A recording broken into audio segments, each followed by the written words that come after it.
ஆமா, பெண்களுக்கு எதிரான கொடுமைகள் அதிகமா இருக்கு, போதைப் பொருட்கள் பிரச்சனை இருக்கு. ஆனா இது தவிர வேற என்னத்தான் நீங்க குறை சொல்ல முடியும்? இது தவிர வேற என்ன குறை சொல்லணும்?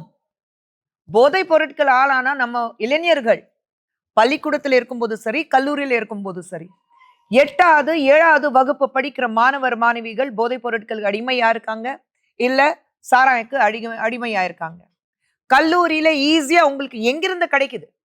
நமக்கு எல்லா வீடியோஸ் வந்துட்டு இருக்கு. ஒரு மாணவி வீட்டுல 4 பேர் கஞ்சா போதையில இன்னைக்கு போராடிட்டு இருக்கா அந்த பொண்ணு.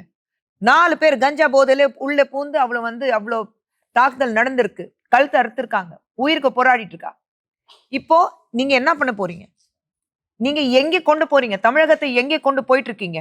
உங்க ஆட்சியில ஐ அம் நாட் ரெஸ்பான்சிபிள், இதுக்கு நான் பொறுப்பு கிடையாது சொன்னா அப்புறம் யார்கிட்ட வந்து நாங்க கேள்வி கேட்கிறது? முதலமைச்சர் அவர்கள் எல்லார்கிட்டயும் நான் வந்து நான் வந்து வந்து இந்த தமிழகத்துக்கே ஒரு தந்தை ஸ்தானத்துல ஒரு அப்பா ஸ்தானத்துல நான் இருக்கேன்னு அவர் சொல்லிட்டு இருக்கிறாரு. நான் கேட்கிறேன், எந்த தந்தை தன் வீட்டு பெண்கள் மீது இந்த மாதிரி ஒரு அக்கிரமம் நடந்தா பேசாம பார்த்தும் பார்க்காத மாதிரி போயிடுவாங்க. இன்னைக்கு முதலமைச்சர் அவர்களுடைய செயல் அப்படிதான் இருக்கு.